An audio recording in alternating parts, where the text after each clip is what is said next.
പിതാവിന്റെയും പുത്രന്റെയും പരിശുദ്ധാത്മാവിന്റെയും നാമത്തിൽ ആമേൻ. അമ്മേ പരിശുദ്ധ അമ്മേ, അമ്മേ പരിശുദ്ധ ദൈവമാതാവേ, കൃപാസനത്തിലൂടെ ഞങ്ങളുടെ ദേശത്തിനും അമ്മ മധ്യസ്ഥം തേടി തന്ന എല്ലാ അനുഗ്രഹങ്ങൾക്കും കൃപകൾക്കും ഞങ്ങളിപ്പോൾ ഹൃദയം നിറഞ്ഞ നന്ദി പറയുന്നു.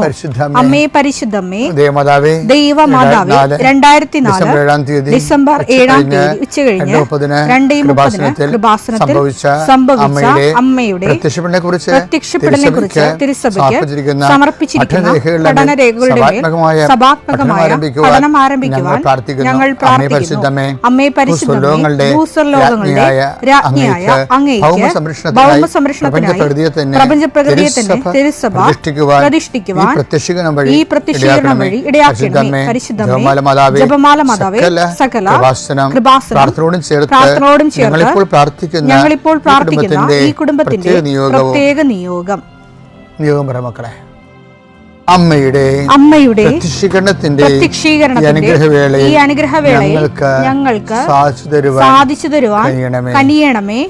ആമേൻ. വിശ്വാസ പ്രമാണം.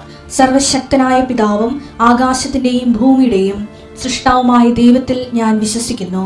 അവിടുത്തെ ഏകപുത്രനും ഞങ്ങളുടെ കർത്താവുമായ ഈശോമിശിഹായിലും ഞാൻ വിശ്വസിക്കുന്നു. ഈ പുത്രൻ പരിശുദ്ധാത്മാവിനാൽ ഗർഭസ്ഥനായി കന്യകാമറിയത്തിൽ നിന്ന് പിറന്ന് പൊന്തിയോസ് പീലാത്തോസിന്റെ കാലത്ത് പീഡകൾ സഹിച്ച് കുരിശിൽ തറയ്ക്കപ്പെട്ട് മരിച്ച് അടക്കപ്പെട്ട് പാതാളങ്ങളിൽ ഇറങ്ങി മരിച്ചവരുടെ ഇടയിൽ നിന്ന് 3-ാം നാൾ ഉയർത്ത് സ്വർഗത്തിലേക്ക് എഴുന്നള്ളി സർവശക്തിയുള്ള പിതാവായ ദൈവത്തിന്റെ വലതുഭാഗത്തിരിക്കുന്നു. അവിടെ നിന്ന് ജീവിക്കുന്നവരെയും മരിച്ചവരെയും വിധിക്കുവാൻ വരുമെന്നും ഞാൻ വിശ്വസിക്കുന്നു. പരിശുദ്ധാത്മാവിലും ഞാൻ വിശ്വസിക്കുന്നു. വിശുദ്ധ കത്തോലിക്കാ സഭയിലും പുണ്യവാന്മാരുടെ ഐക്യത്തിലും പാപങ്ങളുടെ മോചനത്തിലും ശരീരത്തിന്റെ ഉയർപ്പിലും നിത്യമായ ജീവിതത്തിലും ഞാൻ വിശ്വസിക്കുന്നു. ആമേൻ. സ്വർഗ്ഗസ്ഥനായ ഞങ്ങളുടെ പിതാവേ, അങ്ങയുടെ നാമം പൂജിതമാകണമേ. അങ്ങയുടെ രാജ്യം വരണമേ. അങ്ങയുടെ തിരുമനസ് സ്വർഗത്തിലെ പോലെ ഭൂമിയിലും ആകണമേ. അന്നു വേണ്ടുന്ന ആഹാരം ഇന്ന് ഞങ്ങൾക്ക് തരണമേ. ഞങ്ങളോട് തെറ്റ് ചെയ്യുന്നവരോട് ഞങ്ങൾ ക്ഷമിക്കുന്നത് പോലെ ഞങ്ങളുടെ തെറ്റുകൾ ഞങ്ങളോടും ക്ഷമിക്കണമേ. ഞങ്ങളെ പ്രലോഭനത്തിൽ ഉൾപ്പെടുത്തരുതേ, തിന്മയിൽ ഞങ്ങൾ രക്ഷിക്കണമേ. ആമേൻ. നന്മ നിറഞ്ഞ മറിയമേ, സ്വസ്തി. കർത്താവ് അങ്ങയുടെ കൂടെ സ്ത്രീകളിൽ അങ്ങ് അനുഗ്രഹിക്കപ്പെട്ടവളാകുന്നു. അങ്ങയുടെ ഉദരത്തിൻ ഫലമായി ഈശോ അനുഗ്രഹിക്കപ്പെട്ടവനാകുന്നു. പരിശുദ്ധ മറിയമേ, തമ്പുരാന്റെ അമ്മേ, പാപികളായ ഞങ്ങൾക്ക് വേണ്ടി ഇപ്പോഴും ഞങ്ങളുടെ മരണസമയത്തും തമ്പുരാനോട് അപേക്ഷിക്കണമേ. ആമേൻ. എന്റെ കർത്താവിന്റെ ഉന്നതമായ നാമത്തിൽ സഭയുടെ അധികാരത്തിൽ കുരിശിന്റെ അടയാളത്തിൽ ദൈവത്തിന്റെ ശക്തിയാൽ 40 വർഷം ഞാൻ അർപ്പിച്ച കുർബാനയുടെ യോഗ്യതയാൽ കൃപാസനത്താരെ ജീവനോടെ പ്രത്യക്ഷപ്പെട്ട പരിശുദ്ധ അമ്മയുടെ മാധ്യസ്ഥത്തിലെ ഞാൻ ഓരോ കുടുംബത്തെ ആശ്രയിച്ച് പ്രാർത്ഥിക്കുന്നു. ദൈവത്തിലെ നിന്റെ കയ്യിരിക്കുന്ന എല്ലാ വസ്തുക്കളുടെ പ്രമാണങ്ങൾ കയ്യിലുണ്ടെങ്കിൽ എടുക്കുക, സർട്ടിഫിക്കറ്റ് എടുക്കുക, എവിടെയും കൊടുക്കാനുള്ള ആപ്ലിക്കേഷൻസ് ഉണ്ടെങ്കിൽ എടുക്കുക. ദൈവത്തിലെ നീ എവിടെയെങ്കിലും പോകുന്നുണ്ടെങ്കിൽ നിന്റെ പാസ്പോർട്ടോ വിസയുടെ കോപ്പിയോ എയർ ടിക്കറ്റോ എന്താണ് നിന്റെ കയ്യിലുള്ളത്, ഇപ്പം എടുക്കുക. ദൈവത്തിലെ എവിടെയും കൊടുക്കാനുള്ള ആപ്ലിക്കേഷൻസ് ഉണ്ടെങ്കിൽ അത് എടുക്കുക. കൃപാസനം മാതാവിനെ കാണിച്ചുകൊണ്ട് പ്രാർത്ഥിക്കുക. ഞാനിപ്പോൾ നിന്നെ ആശ്രയിച്ച് പ്രാർത്ഥിക്കുക. കർത്താവേ, സിവിൽ പോയിന്റ് കുറഞ്ഞതിൻ്റെ പേര് ജോലി കിട്ടാത്തവരുണ്ട്, ജപ്തിയാകാൻ പോകുന്നവരുണ്ട്. ആ പത്രങ്ങളെല്ലാം രേഖകളെല്ലാം നിന്റെ നാമത്തിൽ ഞാൻ ആശീർവദിക്കാൻ പോവുകയാണ്. കർത്താവ്, രേഖകൾ കയ്യിലില്ല, പക്ഷെ മനസ്സിൽ ആ രേഖ ഓർത്ത് പ്രാർത്ഥിക്കുന്നുണ്ട്. ഇപ്പോൾ എടുക്കാൻ പറ്റാത്ത ആ രേഖ എൻ്റെ കയ്യിലുണ്ടായിരുന്നെങ്കിൽ എന്ന് ആഗ്രഹിച്ച് വിഷമിക്കുന്നവരുണ്ട്. കർത്താവെ, ആ രേഖ എവിടെയാണ് ഇരിക്കണത്, അവിടെ നിന്റെ തിരുമുറിവാകുന്ന വലത് കരുത്താൻ ആ രേഖയെ സ്പർശിക്കണമേ. മാതാവിൻ്റെ മധ്യസ്ഥത്തിൽ പ്രാർത്ഥിക്കുന്നു. അവരെന്താണ് ഉദ്ദേശിക്കുന്നത്, അതുകൊണ്ട് അത് നിറവേറാൻ കർത്താവ് അനുവദിക്കട്ടെ. കർത്താവ്, ജോലി നഷ്ടപ്പെട്ടു പോരണവരെ, ഉപേക്ഷിച്ച് പോണവരെ, ആ രാജ്യത്ത് ജീവിക്കാൻ പറ്റാതെ പോണവരെ, പരീക്ഷ കൊണ്ട് പരീക്ഷയെ ഒരുങ്ങിക്കൊണ്ടിരിക്കുന്ന മക്കളെ, പരീക്ഷയുടെ ഹോൾ ടിക്കറ്റ് കയ്യിലുണ്ടെങ്കിൽ മക്കൾ എടുക്കുക. അല്ലെങ്കിൽ നിങ്ങളത് മനസ്സിൽ ഓർക്കുക. പഠിക്കാൻ പറ്റാത്ത വിഷയങ്ങളുണ്ടെങ്കിൽ ലാപ്ടോപ്പ് എടുത്ത് കയ്യിൽ വെക്കുക. അച്ഛനായി ഈ നിമിഷം ആശീർവദിക്കുന്ന എൻ്റെ കർത്താവിൻ്റെ ഉന്നതമായ നാമത്തിൽ സഭയുടെ അധികാരത്തിൽ കുരിശിൻ്റെ അടയാളത്തിൽ ദൈവത്തിൻ്റെ ശക്തിയാൽ നിൻ്റെ എല്ലാ ജീവിത തടസ്സങ്ങളെയും നീ ആഴ്ച നേരിടാൻ പോകുന്ന മുഴുവൻ ദോഷങ്ങളെ ഈശോ നാമത്തെ ബന്ധിക്കുന്നു. പിതാവും പുത്രനും പരിശുദ്ധാത്മാവും നീക്കുവാമേ. ഐശയ്യാ 53:4. അവൻ നിന്ദിക്കപ്പെട്ടു, നാം അവനെ ബഹുമാനിച്ചതുമില്ല. നമ്മുടെ വേദനകളാണ് യഥാർത്ഥത്തിൽ അവൻ വഹിച്ചത്, നമ്മുടെ ദുഃഖങ്ങളാണ് അവൻ ചുമന്നത്. എന്ത് വിഷയത്തിനാല് ഈ ക്രിസ്തുവിന്റെ മിശിഹ എന്ന രീതിയിൽ സഹനദാസൻ എന്ന ക്രിസ്തുവിന്റെ ദൗത്യ നിർവഹണത്തെക്കുറിച്ച് ഐശയ്യാ 700 കൊല്ലം മുമ്പ് നടത്തിയ ഒരു പ്രവചനമാണിത്. അവൻ വഹിച്ചത് കുരിശായി മൃക്കിയുടെ മരത്തിലാൽ മുറിവായി അവൻ വഹിച്ചത് നമ്മുടെ പാപങ്ങളാണ്, നമ്മുടെ വേദനകളാണ്. എൻ്റെ ദൈവത്തിലെ അതുപോലെ തന്നെ പ്രധാനപ്പെട്ടതാണ്. നമ്മൾക്ക് ഇപ്പം എനിക്കാണെങ്കിൽ എൻ്റെ സമയത്ത് ഓർക്കുകയെ ആൾക്കാർ എന്നെക്കുറിച്ച് എന്നാ ധരിക്കും, എന്താണ് എപ്പോഴും രോഗശാന്തി എന്നും പറഞ്ഞ ആൾക്കാരെ നിൽക്കുന്നുണ്ട്, എല്ലാവരെയും കർത്താവിൻ്റെ നാമത്തിൽ പ്രാർത്ഥിക്കുന്നുണ്ട്. അതുപോലെ തന്നെ എല്ലാവർക്കും വേണ്ടി പ്രാർത്ഥിക്കുകയും കുറേ പേര് അതിൽ അവരുടെ വിശ്വാസബോധം അനുസരിച്ചും ദൈവത്തിൻ്റെ ഇടപെടലനുസരിച്ചും ഒക്കെ സൗഖ്യപ്പെടുകയും ചെയ്യുന്നുണ്ട്, അത് സാക്ഷ്യം പറയുന്നുണ്ട്. പക്ഷേ എനിക്കാണെങ്കിൽ രോഗം ഒഴുതുങ്ങിയിട്ട് നേരമില്ല, ഞാൻ പ്രാർത്ഥിക്കഴിഞ്ഞിട്ടാണ്. അപ്പോൾ എൻ്റെ വിഷയം എന്ന് പറയുന്നത് അവൻ്റെ മുറിവിലാണ് നമ്മൾ സൗഖ്യപ്പെട്ടെന്ന് പറയത്തില്ലേ. അപ്പോൾ അവൻ്റെ മുറിവിൽ അതൊരു വചനമാണ്. യെശയ്യാ 53:5. അവന്റെ മേലുള്ള ശിക്ഷ നമുക്ക് രക്ഷ നൽകി. അവന്റെ ക്ഷതങ്ങളാൽ നാം സൗഖ്യം പ്രാപിച്ചു. നമ്മൾ സൗഖ്യം പ്രാപിച്ചു. ഇത് തന്നെ ഇതില് നമ്മുടെ 1 Pетros 2:24 1 Petros 2:24. നമ്മുടെ പാപങ്ങൾ സ്വന്തം ശരീരത്തിൽ വഹിച്ചുകൊണ്ട് അവൻ കുരിശിലേറി. അത് നാം പാപത്തിന് മരിച്ച് നീതിക്കായി ജീവിക്കേണ്ടതിനാണ്. അവന്റെ മുറിവിനാൽ നിങ്ങൾ സൗഖ്യമുള്ളവരാക്കപ്പെട്ടിരിക്കുന്നു. അതാണ് അവന്റെ മുറിവിലാണ് സൗഖ്യം. ഞാൻ ചില സമയത്ത് ഓർക്കും എന്തുകൊണ്ടാണ് ഇപ്പം എനിക്ക് കിഡ്നി ഡിസീസ് ഉണ്ട്, ഒന്നില്ലെങ്കിൽ ഒരു കാലിലൊരു വ്രണം ഉണ്ടായിട്ട് ഇപ്പോൾ 1.5 മാസമാണ്, ഓർക്കണില്ല. രാത്രി ആകുമ്പോൾ കുളിയൊക്കെ വെച്ച് അപ്പം ഞാൻ ദൈവത്തോട് ചോദിച്ചിട്ടില്ല എന്തുകൊണ്ടാണ് ഇങ്ങനെ സംഭവിക്കണമെന്ന്. മരുന്ന് കഴിച്ചിട്ടും അതിൻ്റെ വലിയ ഗുണങ്ങളൊന്നുമില്ല. ആ വേദനയും രോഗവും നീർക്കെട്ടലൊക്കെ അങ്ങനെ കഴിഞ്ഞിട്ട് പോകും. അപ്പോൾ നിങ്ങൾക്ക് ഇത് മാത്രമേ ഉള്ളൂ. അങ്ങനെയല്ല, ആൾക്കാർ നിന്നിട്ടുള്ള എല്ലാ കാലങ്ങളിലും എപ്പോഴും പലതരത്തിലുള്ള ശരീരവേദനയും പനിയും ഉറക്കമില്ലായ്മയൊക്കെ വരും. ഇതിൻ്റെ വിഷയം എന്ന് പറയണത് പലപ്പോഴും ഈ വൂണ്ടഡ് ഹീലർ എന്ന് പറഞ്ഞൊരു കോൺസെപ്റ്റ് ഉണ്ട്, അതിൽ നിന്ന് എടുത്തതാണ്. എന്ന് വെച്ചാൽ നമ്മൾ അതിൻ്റെ പേയ്മെൻറ്റ് നടത്തണം. ക്രിസ്തുവിൻ്റെ എല്ലാ കാര്യം നമ്മളെ ആക്ച്വലായിട്ട് നമ്മൾ എന്താ സംഭവിക്കണത്, നമ്മളെ വിശ്വാസത്തിൽ മഹാരഹസ്യങ്ങൾ പ്രഖ്യാപിക്കുക എന്ന് പറയുമ്പോൾ നമ്മൾ അവൻ്റെ മരണം ഞങ്ങൾ വിശ്വസിക്കും. മരണം ഞങ്ങൾ പ്രഖ്യാപിക്കുന്നു എന്നല്ലേ പറയണത്. നമ്മൾ കുർബാനയ്ക്ക് എത്രയോ പ്രാവശ്യമാണ് നമ്മൾ മരണം പ്രഖ്യാപിക്കണം, അവരെ അറിഞ്ഞിട്ട് പറയണതാണ്. മരണം പ്രഖ്യാപിക്കണത് എങ്ങനെയാണ്? അവൻ്റെ മുറിവ് നമ്മൾ ഏറ്റെടുക്കുമ്പോഴാണ് അവൻ്റെ മരണം നമ്മുടെ ശരീരത്തിൽ നമ്മൾ പ്രഖ്യാപിക്കണത്. അത് ക്രിസ്ത്യാനി കറക്റ്റായിട്ട് മനസ്സിലാക്കണം ആ വിഷയം. നമ്മൾ മുറിവ് സുഖപ്പെടുത്താനാണ് അവനെ എപ്പോഴും ഉപയോഗിച്ചുകൊണ്ടിരിക്കുന്നത്, പക്ഷെ അതല്ല വിഷയം. പിന്നെ കുറച്ചും കൂടി മച്ചുവറായി കഴിയുമ്പോൾ, വിശ്വാസം മച്ചുവറായി കഴിയുമ്പോൾ വേറെ തിരിച്ചു വരുന്നത് എന്താണ്? അവൻ്റെ മുറിവ് നമ്മൾ ഏറ്റെടുക്കേണ്ടി വരും. അവൻ്റെ മരണം പ്രഖ്യാപിക്കുക എന്ന് പറയുന്നത് എന്താണ്?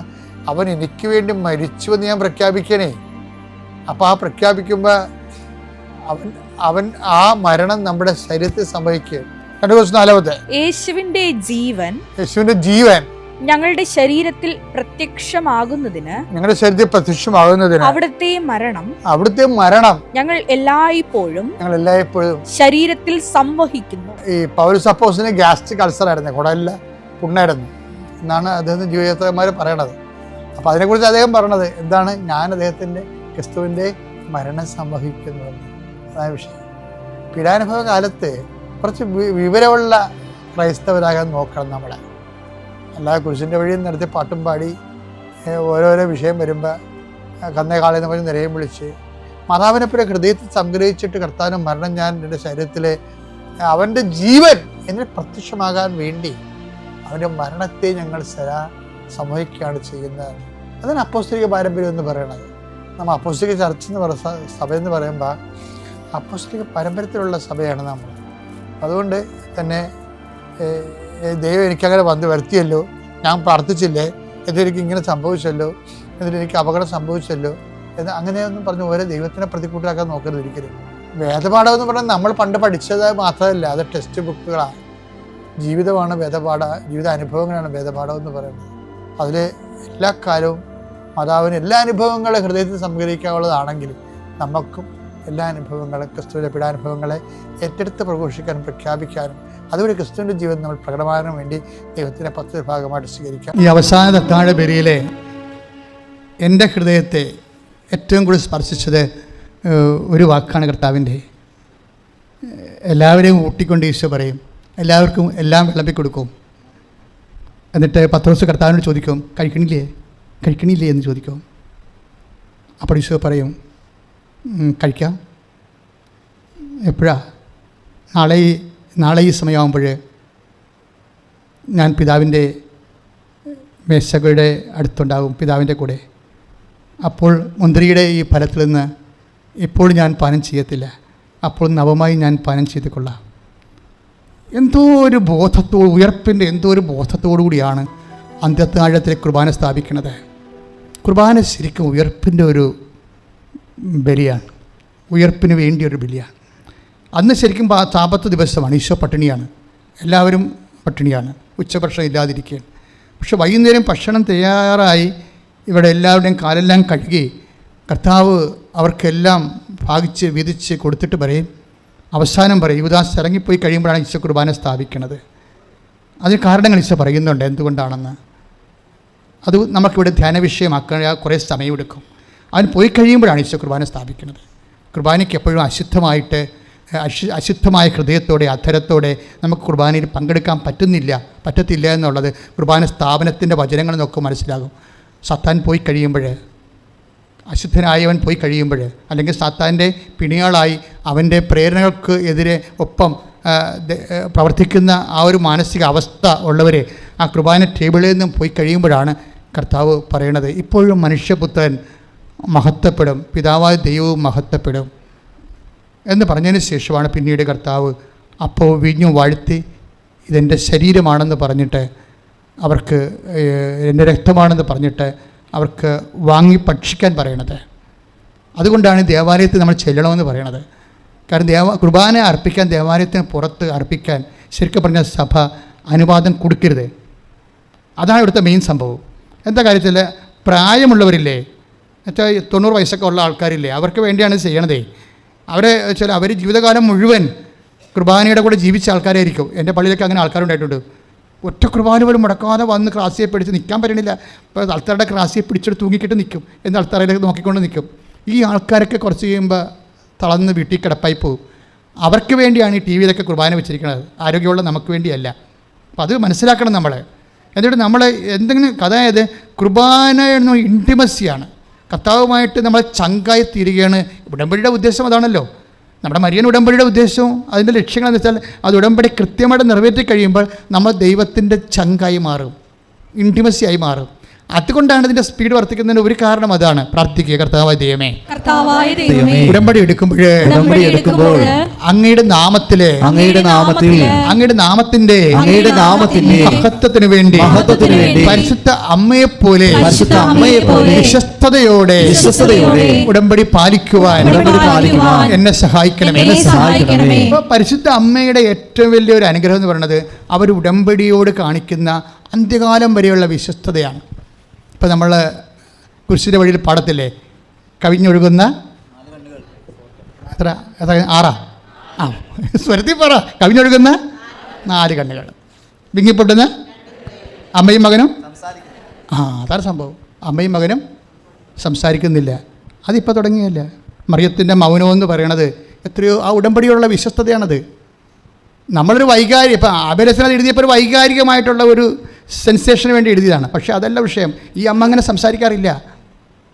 അവരിപ്പോഴല്ലല്ലോ സംസാരിക്കാതായത്. അവർ മംഗളവാർത്ത നിമിഷം പോലും അധികം സംസാരിക്കാറില്ല. മംഗളവാർത്ത, നീ ഗർഭം ധരിച്ചൊരു പുത്രനെ പ്രസവിക്കുമെന്ന് പറഞ്ഞപ്പോൾ ഇതെങ്ങനെ സംഭവിക്കുമെന്ന് ചോദിച്ചു.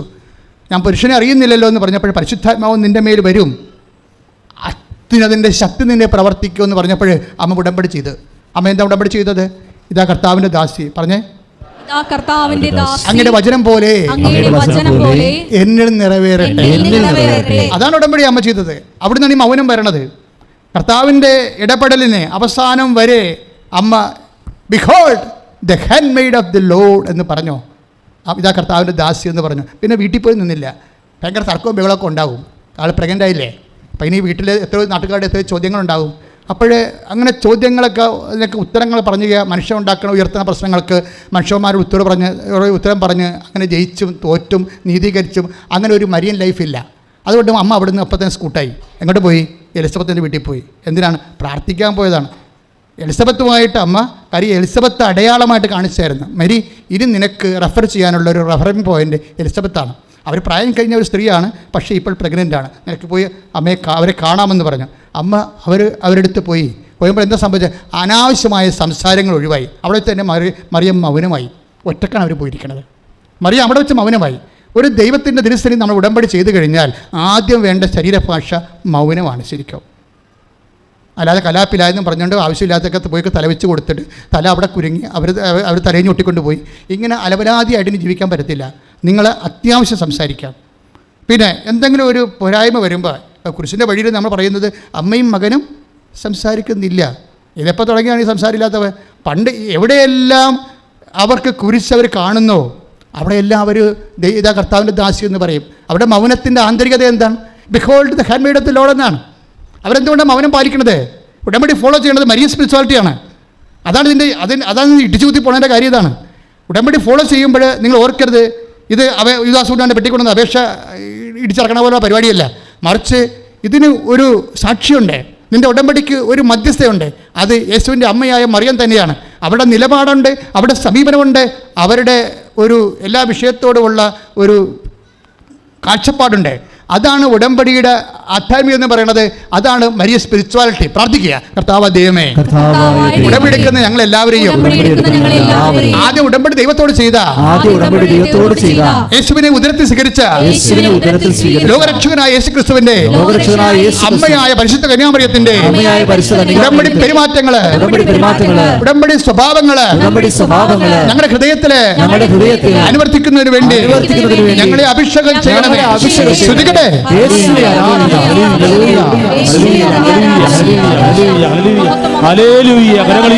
പ്രാർത്ഥിക്കുക, കർത്താവ് ദൈവമേ, അങ്ങ് ഞങ്ങളെ ആത്മബന്ധത്തിലെ അഭിഷേകം ചെയ്യണമേ. അപ്പൊ നമ്മള് അതായത് അമ്മയും മകനും സംസാരിക്കുന്നില്ല എന്നുള്ളതിൻ്റെ ആന്തരികതമായ മരിയ സ്പിരിച്വാലിറ്റി ഉടമ്പടി എടുക്കുന്ന ഓരോ മക്കളുടെയും ഒരു സുവിശേഷവിഹിതമായ ഒരു നിലപാടാണ്. അത് കീപ്പ് ചെയ്തുകൊണ്ട് ദൈവത്തിന് ഒന്നാം സ്ഥാനം കൊടുക്കണം. അതുകൊണ്ടാണ് വീട്ടുകാര്യങ്ങളൊക്കെ വിട്ടും വെച്ചിട്ട് മറിയം ഉടനെ എലിസബത്തിനെ കാണാൻ പോയത്. അവിടെ സംഭവിച്ചത് എന്താണ്? അങ്ങനെ ദൈവത്തിന് മാത്രം ഒന്നാം സ്ഥാനം കൊടുത്തുകൊണ്ട് മറിയം സഞ്ചരിക്കുമ്പോൾ മറിയത്തിൻ്റെ അഭിവാദനം പോലും പരിശുദ്ധാത്മാവിൻ്റെ അഭിഷേകം കിട്ടാൻ വേണ്ടി മാത്രം അമ്മയെ ആത്മാവിലങ്ങ് ദൈവം ഉയർത്തണ കാണാം. ഇത് ഉടമ്പടി സംഭവിക്കണം. പ്രാർത്ഥിക്കുക, കർത്താവ് ദൈവമേ, പരിശുദ്ധ അമ്മയെപ്പോലെ ഞങ്ങളെയും ദൈവത്തിന് മാത്രം ഞങ്ങളെ ആശ്രയിക്കാൻ പ്രാർത്ഥിക്കാൻ ദൈവത്തിന്റെ വചനം അനുസരിച്ചുകൊണ്ട് ഇതാ കർത്താവിന്റെ ദാസൻ, ഇതാ കർത്താവിന്റെ ദാസി എന്ന് പറഞ്ഞുകൊണ്ട് സുവിശേഷത്തിന്റെ സാക്ഷിയായി ജീവിക്കുവാൻ പീഡാനുഭവത്തിന്റെ കുരിശുമരണത്തിന്റെ ഉയർത്തെഴുന്നേൽപ്പിന്റെ വലിയ സാക്ഷിയായി ഞങ്ങൾ ഉയർത്താൻ വേണ്ടി ഇപ്പോൾ അഭിഷേകം ചെയ്യണമേ. അതായത് നമ്മൾ മരിയ സ്പിരിച്വാലിറ്റി നമ്മൾ ഫോളോ ചെയ്യുമ്പോൾ we are actually following Jesus Christ. അതാണ് ഉടമ്പടിയുടെ ഒരു ശക്തി എന്ന് പറയുന്നത്. നമ്മൾ ഫോളോ ചെയ്യുന്ന മരിയൻ സ്പിരിച്വാലിറ്റിയാണ്. അത് മരിയൻ ആധ്യാത്മികതയാണ്. മരിയൻ നിലപാടുകൾ, മരിയൻ സമീപനങ്ങൾ, അതുപോലെയുള്ള മരിയൻ കാഴ്ചപ്പാടുകളൊക്കെയാണ്. ഇപ്പോൾ ഉദാഹരണത്തിന് മരിയൻ അമ്മ എങ്ങനെയാണ് കുരിശിനെ കാണുന്നത്? അമ്മ എങ്ങനെയാണ് കുരിശിനെ കാണുന്നത്? നമ്മുടെ വീടുകളിൽ അതായത് എപ്പോഴും കുരിശ് കാണുമ്പോഴേ അമ്മ ഹൃദയത്തെ സംഗ്രഹിക്കും. This is our lady. ഞാൻ ചില സമയത്ത് ഞാൻ പണ്ട് ഒരു വിവാദ ലേഖനം എഴുതിയായിരുന്നു. എൻ്റെ ആത്മകഥയിൽ അത് പ്രസിദ്ധീകരിച്ചിട്ടുണ്ട്. അത് നമ്മളുടെ ബ്ലോഗിലൊക്കെ ഇട്ടിട്ടുണ്ട് ആ കഥയല്ല. അതായത് നിത്യസ മാതാവിൻ്റെ ഒരു പിക്ചറാണ്. ഈ പിക്ചറിനെ കുറിച്ച് എനിക്ക് എപ്പോഴും ഒരു വല്ലാത്ത ഇത് ശരിയല്ല ഈ പിക്ചറെന്ന് എൻ്റെ മനസ്സ് എപ്പോഴും പറയുമായിരുന്നു. ഈ അമ്മയുടെ ജീവിതം കൂടുതൽ സംശീകരിക്കാൻ നോക്കുമ്പോഴേ എപ്പോഴും നിത്യസ മാതാവിൻ്റെ നൊവേന പുസ്തകമില്ലേ, അതിൽ എന്താ സംഭവിക്കണമെന്ന് നോക്കിയാൽ നിങ്ങൾ, അതൊരു ബൈസൻറ്റൈൻ പിക്ചറാണ്. ഈ ബൈസൻറ്റൈൻ പിക്ചർ അതിനകത്ത് അതിൻ്റെ അകത്ത് 2 ഡയമെൻഷനേ ഉള്ളൂ, 3 ഡയമെൻഷൻ ഇല്ല. 3 ഡയമെൻഷൻ എന്ന് വെച്ചാൽ കനവില്ല, പടം ഇത് നീളവും വീതിയും മാത്രമേ ഉള്ളൂ. അങ്ങനെയുള്ള എല്ലാം ഇന്ത്യൻ ആർട്ടെല്ലാം ഇത് 2 ഡയമെൻഷനേ ഉള്ളൂ. അതുകൊണ്ട് അതല്ല ഇവിടുത്തെ പ്രശ്നം. ഇവിടുത്തെ പ്രശ്നം ഈ അമ്മയുടെ കയ്യിൽ, നിത്യസമാധാനൻ്റെ കയ്യിലിരിക്കുന്ന ഉണ്ണിനെ കണ്ടിട്ടില്ലേ? എന്നിട്ട് 2 മാലാഖമാരെ കണ്ടിട്ടില്ലേ? അപ്പുറത്തും ഇപ്പുറത്തും കുരിശ് കാണിക്കണത്, കുരിശും പിടിച്ചുകൊണ്ട് 2 മാലാഖമാർ ഇപ്പുറത്ത് നിൽക്കുന്നില്ലേ? അപ്പോൾ ഉണ്ണിയുടെ കാലിട്ട് നിങ്ങൾ നോക്കിയിട്ടുണ്ടോ? എന്താ കാര്യം? അതായത് ഉണ്ണി അമ്മയുടെ കയ്യിലിരിക്കുന്ന ഉണ്ണിയെ ഈ മാലാഖ ഇങ്ങനെ കുരിശ് കാണിച്ച് പേടിപ്പിക്കും. കുരിശ് കാണിക്കും, നമ്മളെ പേടിപ്പിക്കണമെന്ന് പറയുള്ളൂ. കുരിശ് കാണിക്കുമ്പോൾ ഈ കുരിശ് കണ്ട് ഞെട്ടിയിട്ട് ഉണ്ണിയുടെ കാലിലേക്ക് ചെരുപ്പ് പൊട്ടിപ്പോവും. നിങ്ങൾ നിത്യസഭാവിൻ്റെ പടം കണ്ടാൽ മനസ്സിലാകും, ചെരുപ്പ് പൊട്ടിയിരിക്കുകയും ചെരുപ്പ് പൊട്ടി താഴേക്ക് വീണ് ഇല്ലേ? ഈ പിക്ചറിൻ്റെ അകത്ത് ഇത് ബൈസൻറ്റൈൻ എന്ന് പറയുന്നത്, ഇത് ശരിക്കും നമ്മുടെ കാത്തലിക് തിയോളജിക്ക് അത്ര യോജിക്കുന്ന പിക്ചറല്ല ഇത്. എന്താ കാര്യം വെച്ച് കഴിഞ്ഞാൽ, നമ്മൾ പോലും അമ്മയുടെ അരയിരുന്നിട്ട് നമ്മൾ ഈ ജപ്തി നടപടി വന്നിട്ട് നമ്മുടെ ചെരുപ്പ് പൊട്ടണില്ല ഇല്ലേ? അമ്മയുടെ അരയിലാണ് ഞാൻ ഇരിക്കണം എന്നുള്ള ബോധമുണ്ട് നമുക്ക്. അപ്പോൾ ആ പിക്ചർ ഈ അനുഭവ ആധ്യാത്മികതയുമായിട്ട് സമാന്തരമായിട്ട് പോകുന്നതാണ്, കൂട്ടിമുട്ടണില്ല അവിടെ. അപ്പോൾ ഞാനിതിനെക്കുറിച്ച് വിമർശിച്ചുകൊണ്ട് ഒരു വലിയ ലേഖനം എഴുതിയിട്ടുണ്ട്. അതിൽ നമ്മുടെ സബ്ജക്റ്റ് അല്ല. എന്നാലും ഞാൻ പറഞ്ഞത്, കുരിശ് കാണിച്ചപ്പോൾ ഉണ്ണി പേടിച്ച് ചെരുപ്പ് പൊട്ടിപ്പോയ ഒരു പടമാണ് നമ്മൾ ഡിവോഷനായിട്ട് കൊണ്ടു നടക്കുന്നത്. പക്ഷേ ഈ കുരിശ് ആദ്യം കണ്ടത് ആരാണ്? അമ്മയാണ് ഈ കുരിശ് കണ്ടത്. അമ്മയല്ലേ ഈ കുരിശ് ആദ്യം കണ്ടത്? യേശു അല്ലല്ലോ. അമ്മയാണ് ഈ കുരിശ് കണ്ടത് ആദ്യം. അമ്മയോടല്ലേ എനിക്കും നിനക്കും എന്താണ്, എൻ്റെ സമയം ഇനി സമാഗതമായിട്ടില്ലല്ലോ എന്ന് പറയുമ്പോൾ അമ്മയ്ക്ക് മനസ്സിലാകും പിതാവിൻ്റെ മനസ്സിലെ സമയം കർത്താവിൻ്റെ കുരിശുമരണത്തിൻ്റെ സമയമാണെന്ന്. അപ്പോഴും കുരിശ് കണ്ടു. പിന്നെ അമ്മ കുരിശ് കാണുന്നത് എപ്പോഴാണ്? അത് വേണ്ടല്ലോ. ഇപ്പം അമ്മയും മകനും സംസാരിക്കുന്നില്ല എന്ന് പറഞ്ഞില്ലേ? അതാണ് ഇവിടുത്തെ ടോപ്പിക്ക്. അമ്മ സംസാരിക്കാതിരുന്നത് എന്നാണ്? യേശുവിനെ പെറ്റ രാത്രി തന്നെ. യേശുവിനെ പെറ്റ സാഹചര്യം നിങ്ങൾക്കറിയാം. ഒരു കുരിശുമരണത്തിൻ്റെ എല്ലാവിധ പ്രയാസവും ഒരു സ്ത്രീ അനുഭവിച്ച രാത്രിയാണ്. കാര്യം നിറവേറും കൊണ്ട് ചുവന്ന് തെണ്ടികളെപ്പോലെ, കാക്കാശിൽ വരുമാനമില്ലാത്ത ആൾക്കാരെ പോലെ, ഒരു വിലയുമില്ലാത്ത നിലയുമില്ലാത്ത ആൾക്കാരെ പോലെ ഓരോ വീടും തെണ്ടി നടന്നില്ലേ? അപ്പോൾ ഈ ഇപ്പോൾ പ്രസവിക്കാൻ പോകുന്ന ഒരു സ്ത്രീയുടെ ദൈന്യത പോലും കാണാൻ ഉള്ള കണ്ണില്ലാത്ത മനുഷ്യരുടെ വഴികളിൽ കൂടി നടന്നത്, അപമാനിതയായി നടന്നത് ആരാണ് നടന്നത്? അമ്മയാണ് നടന്നത്. അന്ന് അമ്മ സംസാരിച്ചില്ല. അമ്മയും മകനും സംസാരിക്കുന്നില്ല എന്ന് പറയുമ്പോൾ കുരിശ് കാണുമ്പോൾ അമ്മ എന്ത് ചെയ്തെന്ന് നോക്കിയാൽ മതി. ആ രാത്രി പ്രാകൃതരായ മനുഷ്യർ രാത്രി 2 മണിക്ക് വരുമ്പോഴേ അവരെ കണ്ട് അമ്മ പേടിച്ചില്ല. അവർ പോയി കഴിഞ്ഞപ്പോൾ, ഇടയന്മാർ പോയി കഴിഞ്ഞപ്പോൾ എത്രയോ നല്ല മനുഷ്യർ വീട്ടിൽ പ്രസവിച്ചിരുന്നെങ്കിൽ എത്രയോ നല്ല മനുഷ്യർ പെറ്റതറിയാൻ വേണ്ടി വന്നേനാവെന്ന് അമ്മ ഓർത്തില്ല. മറിച്ച് ദൈവത്തെക്കുറിച്ചാണ് ഓർത്തത്. എന്താണ്? ഹൃദയത്തെ സംഗ്രഹിച്ചു. അതാണ് മറിയത്തിൻ്റെ മൗനം എന്ന് പറയുന്നത്.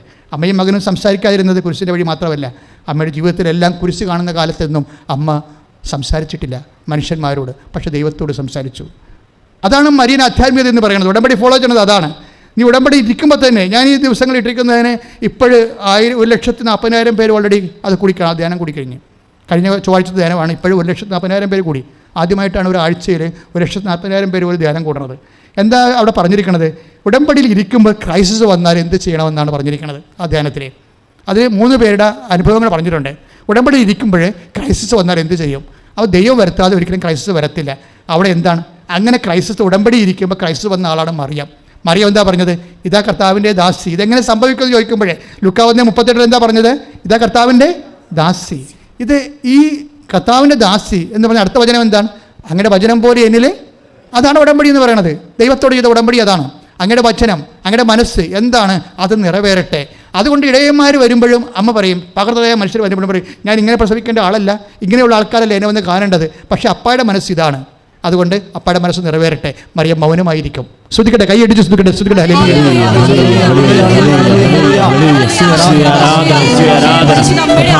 പിന്നെയും കുരിശ് കാണുമ്പോൾ മറിയം മൗനമായിരിക്കും. പിന്നെയും കുരിശ് കാണുമ്പോൾ ഞാൻ എന്താ ഇങ്ങനെ പറയാമെന്ന് അറിയാവോ? എന്തെങ്കിലും ഉടമ്പടിയിൽ കർത്താവുമായിട്ട് ഉടമ്പടി ഇരിക്കുന്ന ആർക്കെങ്കിലും എന്തെങ്കിലും, ഇപ്പം നിങ്ങൾ IELTS തന്നെ നിങ്ങൾ ഉടമ്പടി എടുത്തെന്ന് വിചാരിച്ചോ? 10 IELTS തോറ്റ ആൾക്കാർ ഇന്നലെ ഉടമ്പടി എടുത്തിട്ട്, കഴിഞ്ഞ ദിവസം ഉടമ്പടി എടുത്തിട്ട് അവസാനത്തെ IELTS അവർ പാസ്സായി. അവർക്ക് തന്നെ അപ്പം തന്നെ ജോലി സെറ്റ് ചെയ്ത് കിട്ടും. പക്ഷേ എന്താ പ്രശ്നം വെച്ച് കഴിഞ്ഞാൽ, എൻ്റെ മക്കൾ മനസ്സിലാക്കേണ്ട ഒരു കാര്യമുണ്ട്. അതായത് നിങ്ങൾ ദൈവമായിട്ട് ഉടമ്പടി ഇരിക്കുമ്പോൾ എന്തെങ്കിലും നമ്മൾക്ക് പ്രതീക്ഷിക്കാത്ത കാര്യങ്ങൾ സംഭവിച്ചാൽ അമ്മയെപ്പോലെ ഇതാ കർത്താവിൻ്റെ ദാസി, അങ്ങയുടെ വചനം പോലെ എന്നിൽ നിറവേറട്ടെ എന്ന് പറയുമ്പോഴാണ് ഉടമ്പടി ആക്ടിവേറ്റ് ആകണത്. ചാർജ് ഇത് ചാർജ് ചെയ്തുകൊണ്ട് കാര്യമുള്ളൂ. മൊബൈൽ ചാർജ് ചെയ്തുകൊണ്ട് കാര്യമുണ്ടോ? അത് ആക്ടിവേറ്റ് ആക്കണ്ടേ അല്ലേ? മൊബൈൽ ചാർജ് ചെയ്യണ ഒരു ഫംഗ്ഷനാണ്, അതേസമയം തന്നെ അത് ചാർജ് ആക്ടിവേറ്റ് ആക്കുന്നത് വേറൊരു ഫംഗ്ഷനാണ്. ഉടമ്പടി എടുക്കുന്നത് ഒരു വിഷയമാണ്, പക്ഷേ ഉടമ്പടി ചാർജ് ചെയ്യണത് വേറൊരു വിഷയമാണ്. എപ്പോഴും ദൈവത്തിൻ്റെ വചനം ജീവിതത്തിൽ പാലിച്ചുകൊണ്ട് ബോധപൂർവമായിട്ട് പാലിച്ച് സുവിശേഷത്തിന് സാക്ഷിയാകുമ്പോഴാണ് ഉടമ്പടി ചാർജ് ആകുന്നത്. പ്രാർത്ഥിക്കുക, കർത്താവ് ദൈവമേ, എൻ്റെ ജീവിതത്തിലെ പരിശുദ്ധ അമ്മയെപ്പോലെ അങ്ങയുടെ വചനം പാലിച്ചുകൊണ്ട് ഉടമ്പടിയെ ചാർജ് ചെയ്യിക്കാൻ എന്നെ അഭിഷേകം ചെയ്യട്ടെ. ഉടമ്പടി എന്ന് പറയുമ്പോഴേ നമ്മളൊരു കക്ഷി, ഉടമ്പടിയല്ലേ, ഉടമ്പടി നമ്മളൊരു കക്ഷി, പിന്നെ ആരാണ്? ഈശോ ഒരു കക്ഷിയാണ്. മറിയം കക്ഷിയല്ല ഇതിൻ്റെ അകത്ത്. മറിയം ആരാണ്? ഈ നിങ്ങൾ ഈശോയുമായി ചെയ്ത ഉടമ്പടിയുടെ സാക്ഷിയാണ് മറിയം. പിന്നെ ആരാണ്? മധ്യസ്ഥയാണ്. ഈ മാധ്യസ്ഥം എന്ന് പറയുന്നത് ഉടമ്പടിയുടെ മറിയം മാധ്യസ്ഥം എന്ന് പറഞ്ഞാൽ ജനറൽ മാധ്യസ്ഥമുണ്ട്, പർട്ടിക്കുലർ മാധ്യസ്ഥമുണ്ട്, വിശിഷ്ട മാധ്യസ്ഥം, പർട്ടിക്കുലർ. ഈ പർട്ടിക്കുലർ മാധ്യസ്ഥം എന്ന് പറയുന്നതാണ് ഉടമ്പടിയിൽ നിങ്ങൾ പ്രയോഗിക്കേണ്ടത്. അതെന്താണെന്ന് വെച്ച് കഴിഞ്ഞാൽ മറിയത്തിൻ്റെ മാതൃക മാക്സിമം അനുഷ്ഠിക്കുന്നതാണ് പർട്ടിക്കുലർ മാധ്യസ്ഥത്തിൻ്റെ വിഷയം. മനസ്സിലായി? യേശുവിൻ്റെ അമ്മ എൻ്റെ അമ്മ എന്ന് പറയുന്നത് ട്രാൻസ്പോർട്ട് ബസ് നമ്മുടെ ബസ് എന്ന് പറഞ്ഞ പോലെ അങ്ങനെയൊന്നുമില്ല. ഇതെല്ലാം പേഴ്സണൽ റിലേഷനാണ്. മരിയൻ മാധ്യസ്ഥം നമ്മൾ എടുക്കുന്നത്, നമുക്ക് ലഭിക്കുന്നത് മരിയൻ മാതൃകയിലൂടെയാണ്. Efficacy of mediation, Marian mediation, this is my subject. ഞാനിപ്പോൾ സംസാരിച്ചുകൊണ്ടിരിക്കുന്ന വിഷയം നിങ്ങളുടെ മരിയൻ മാധ്യസ്ഥത്തിൻ്റെ കാര്യക്ഷമത എന്ന് പറയുന്നത് മരിയൻ മാതൃക അനുഷ്ഠിക്കുന്നത് കൊണ്ടാണ്. മരിയൻ മാതൃക എന്ന് പറയുന്നത് എന്താണ്? നമ്മുടെ സകല സാഹചര്യങ്ങളോടുള്ള സുവിശേഷവിഹിതമായ സംയമനമാണ് മരിയൻ മാതൃക. അതാണ് മറിയത്തിൻ്റെ മൗനം. അമ്മയും മകനും സംസാരിക്കുന്നില്ല എന്നുള്ള നമ്മുടെ വിഷയം അല്ലേ? അമ്മയും മകനും സംസാരിക്കണില്ല എന്ന് പറഞ്ഞാൽ നമുക്ക് അടുത്ത സ്ഥലത്തേക്ക് പോകാമെന്ന് 5ാം സ്ഥലത്തേക്ക് നമ്മൾ പോകും. ഇതിങ്ങനെ എത്രയോ പ്രാവശ്യം നമ്മൾ കേട്ടിരിക്കണം. അമ്മയും മകനും സംസാരിക്കുന്നില്ല, ഓക്കെ, നമുക്ക് 5ാം സ്ഥലത്തേക്ക് പോകാം. ഇതുപോലുള്ള ആചാര അനുഷ്ഠാനങ്ങൾ അർത്ഥം അറിഞ്ഞില്ലെങ്കിൽ ആഭാസത്തിലായി പോകും. അപ്പോൾ നിങ്ങളൊരു കാര്യം നിങ്ങൾ അനുഷ്ഠിക്കുമ്പോൾ, ഞാൻ കുരിശിന് വഴിക്കെതിരല്ല, പക്ഷേ ആചാരം അനുഷ്ഠിക്കുമ്പോൾ അതിനർത്ഥം അറിയണം, അല്ലെങ്കിൽ അത് അനാചാരമായി പോകും. അതുകൊണ്ടാണ് കുരിശിൻ്റെ വഴി അതിലൊക്കെ അനുഭവിക്കാത്ത പറ്റുന്നതിൻ്റെ കാരണം അതാണ്. എല്ലാ കാര്യങ്ങൾക്കും നമ്മുടെ ക്രിസ്ത്യമായ എല്ലാ ആചാരങ്ങൾക്കും അതിൻ്റെ ആഴമായ അർത്ഥങ്ങളുണ്ട്. അത് നമ്മൾ അനുവർത്തിക്കുമ്പോൾ അറിയുമ്പോഴാണ് അതിൻ്റെ അർത്ഥവത്തായി മാറുന്നത്. അപ്പോഴാണ് നമുക്ക് അഭിഷേകം കിട്ടുന്നത്. മറിയത്തിൻ്റെ മൗനം പിന്നെന്താണ്? യേശുവിനെ കാണാതെ പോകുന്ന സമയത്തും അമ്മ കുരിശ് കാണും. അമ്മ കണ്ട കുരിശാണ് നമ്മുടെ പ്രശ്നം, യേശു കണ്ട കുരിശല്ല നമ്മുടെ പ്രശ്നം. നമ്മുടെ പ്രശ്നം എന്താണ്? അമ്മ കണ്ട കുരിശിൻ്റെ വഴി എന്താണത്?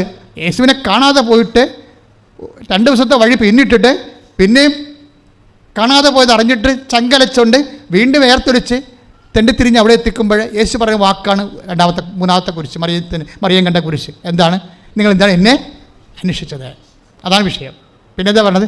ഞാൻ എൻ്റെ പിതാവിൻ്റെ കാര്യത്തിൽ വേർപെടുത്താതിരിക്കേണ്ടത്. അതിന് അമ്മ സംസാരിച്ചോ? നീ പറഞ്ഞ ഇങ്ങനെ ശരിയായോ? നിൻ്റെ അപ്പനൊരു ഉളിയും കൊട്ടുടിയും എടുത്ത് പണി ചെയ്യുന്ന ആളാണ്. അയാളുണ്ടാക്കിയ കാശ് ഞാൻ ഇട്ടുകൂട്ടിയാണ് നമ്മൾ ഇത്രയും നാൾ പൈസ വെച്ച് കൂശിട്ട് കൂട്ടിയാണ് ഈ പെരുന്നാളിന് വന്നത്. നിനക്കൊരു വാക്ക് പറയാൻ പാടില്ലായിരുന്നോ? നീ ഇവിടെ നിൽക്കുകയാണെന്ന്. ഞങ്ങളിവിടെ നിന്നേനമല്ലോ. ഇപ്പോൾ നിൻ്റെ അപ്പനും എന്തുമാത്രം കഷ്ടപ്പെട്ടു എന്ന് നമ്മൾ പറഞ്ഞ് യേശുവിനെ അതിന് മറിയം സംസാരിക്കത്തില്ല. അതാണ് വിഷയം. യേശു പറഞ്ഞു കഴിഞ്ഞാൽ പിന്നെ മറിയം സംസാരിക്കണില്ല. മറിയം ആദ്യം സംസാരിക്കണത്. നിൻ്റെ അപ്പൻ എന്തുമാത്രം വിഷമിച്ചു എന്ന് മാത്രമേ ചോദിക്കത്തുള്ളൂ, വേറെ ഒന്നും ചോദിക്കത്തില്ല. പക്ഷേ അത് കഴിഞ്ഞാൽ യേശു സംസാരിക്കണത്. മറിയത്തിന് വേണമെങ്കിൽ 2 നീക്ക് സംസാരിക്കാനുള്ള വകുപ്പ് അവിടെ ഉണ്ട്, പക്ഷെ മറിയം സംസാരിക്കത്തില്ല. വീട്ടിൽ പോയി മറിയമെല്ലാം 2:48 എന്താ പറയണത്? മറിയം അപ്പൻ്റെ കാര്യം എന്ന് പറഞ്ഞപ്പോൾ കുരിശാണത്. ഞാൻ എൻ്റെ പിതാവിൻ്റെ കാര്യമെന്ന് പറഞ്ഞില്ലേ? ഇല്ലേ? ഞാൻ എൻ്റെ പിതാവിൻ്റെ കാര്യമെന്ന് പറഞ്ഞപ്പോൾ അമ്മയ്ക്ക് മനസ്സിലായി അത് കുരിശാണ്. അപ്പൻ്റെ മനസ്സനുസരിച്ച് കൊണ്ട് പാപത്തിന് പരിഹാരമായിട്ട് ദൈവം മനുഷ്യപ്രകൃതിയിൽ വന്നിട്ട് മനുഷ്യപ്രകൃതിയിൽ പാപത്തിന് പരിഹാരം ചെയ്യുന്നത് എന്താണ്? കുരിശാണ്. കുരിശിനെ കുറിച്ചാണ് കർത്താവ് പറയണത്. മറിയം കണ്ട 3ാമത്തെ കുരിശ് അതാണ്. അതപ്പോൾ വചനം എന്താ പറയണത്? ഈ കുരിശ് കണ്ടു അപ്പൻ്റെ കാര്യത്തിൽ, ഞാൻ എൻ്റെ അപ്പൻ്റെ കാര്യത്തിൽ വേർപെടുത്തനായിരിക്കേണ്ടവനല്ലേ എന്ന് ചോദിക്കുമ്പോൾ ഞാൻ കുരിശിൽ മരിക്കേണ്ടവനല്ലേ അമ്മേ എന്നാണ് ചോദിക്കുന്നത്. ഞാൻ കുരിശിൽ മരിക്കേണ്ടവനല്ലേ അമ്മേ, പിതാവിൻ്റെ കാര്യത്തിൽ വേർപെടുത്തനായിരിക്കേണ്ടവനല്ലേ അമ്മേ എന്ന് പറയുമ്പോൾ മറിയം അവിടെ വെച്ച് മൗനമാകും. എന്താ മൗനമാകണത്? അവളെ ഹൃദയത്തിൽ സംഗ്രഹിക്കുമെന്ന്. ഇതാണ് വിഷയം. എല്ലാ കുരിശുകളും, ജീവിതത്തിലെല്ലാ നഷ്ടങ്ങളും, എല്ലാ കഷ്ടങ്ങളും മറിയത്തിന് മൗനം പാലിക്കാനുള്ള പെരുമാറ്റ ശൈലി മരിയൻ ആധ്യാത്മികതയുടെ അന്തർധാരയായിട്ട് അഭിഷേകം ചെയ്യപ്പെടാൻ വേണ്ടി സ്തുതിക്കട്ടെ.